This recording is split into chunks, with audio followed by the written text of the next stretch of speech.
Hey, what's going on, guys? In this video, we're going to see if the Spheros SW6000 that I've been using can hold up to the Montauk surf.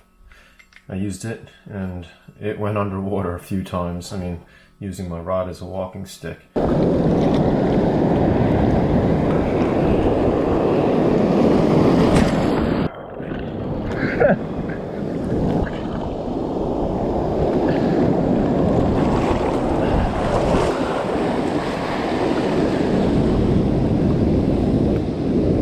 So we're going to take this apart and go ahead and see if there's any water in it. It's been about 2 nights and I rinsed it when I got home. I'm assuming if there was any water in it, it'll still be in here because it's not really going to evaporate with all the seals. So let's go ahead and take it apart and see if there's any water in here. So I'm going to go ahead and start by removing the spool. So you got to unscrew the drag knob. This has a seal here, a rubber seal. So let's look at the drag stack. I don't see any water in there, so I think that did a good job in keeping water out. Yeah, so that's good. So it doesn't look like the drag has any water in it. Let's go ahead and start taking the rest off. So far I don't see anything that indicates any water got in here. There's a little O-ring there. I'm not sure if this side has one. I think there should be one here. If there isn't, I can add one. I have some O-rings, but I feel like that could be an area that water can get in if there isn't. I don't remember if it had one.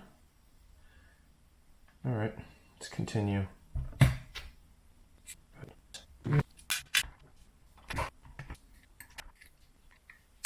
This is an area where it protects the water from going into the shaft when you're not supposed to crank this one underwater, but this area will protect it from shooting into the main body down the shaft.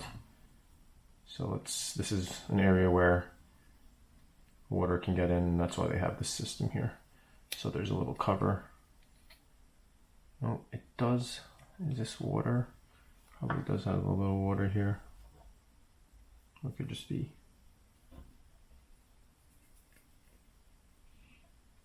Could be a little grease or a little water mixed with grease there. I would expect a little water to be in this area here. Yeah. Let's go ahead and take this rotor nut off. These go off.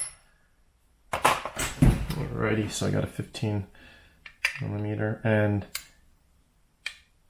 it says it right here. To unscrew, you gotta actually go clockwise. So we're gonna go clockwise.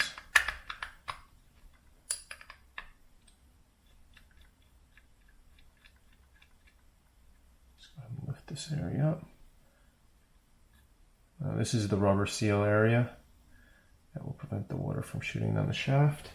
Hopefully that wasn't too out of focus. Let me just show you that. Now we're just going to lift the top of the spool off. The rotor, I mean. Sorry, not the rotor, not the spool, the rotor. And here we're going to remove these 3 screws again. Now this area has another seal right down here. You can see that should prevent water from shooting into it also. That's under the rotor. And actually each screw, if you look, each screw has a little seal too, a little O-ring that prevents the water from shooting down the screw holes. Ooh, I hear something. Might be grease or water. Just pull this straight up.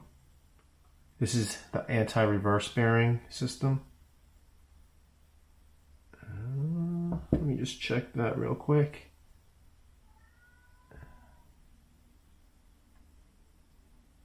I don't like how that looks. I'm going to go ahead and clean that off later before I assemble it. this bearing out. There is some water on the shaft right here, as you can see. Residual water right there. So there is a little water on the shaft, which on the top, but that's kind of maybe expected. Let's take this off. Right.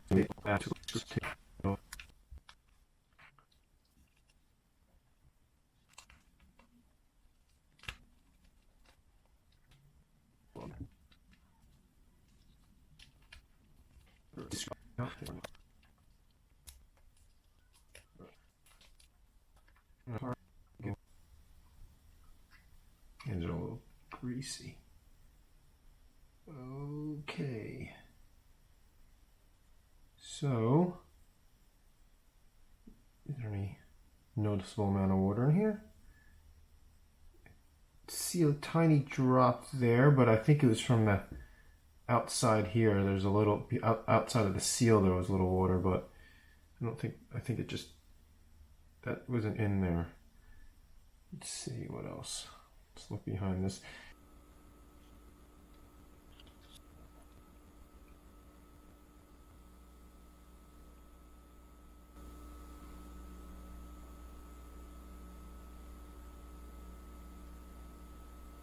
The only thing that's concerning is I do see a little slight amount on the shaft right here. I think that's a little bit, but you know, overall that's pretty good for a cheap, you know, like a sub $200 reel. I think I paid $175 after modifications on this.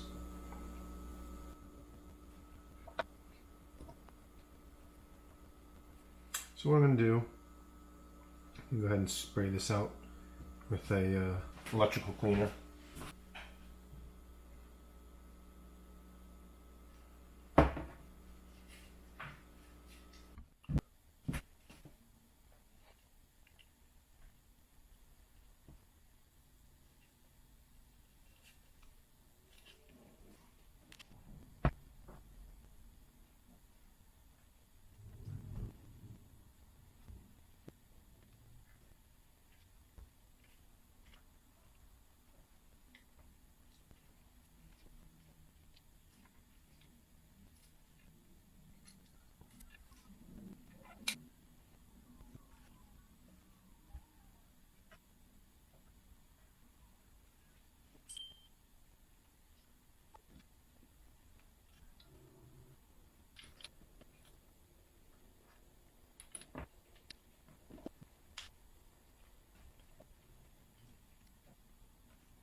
So to summarize, you probably could use the Spheros SW to surf fish Montauk, but if you do submerge it underwater, you're going to want to do real maintenance, once every couple of months, just to get that water out and relubricate all the gears and everything and protect the insides.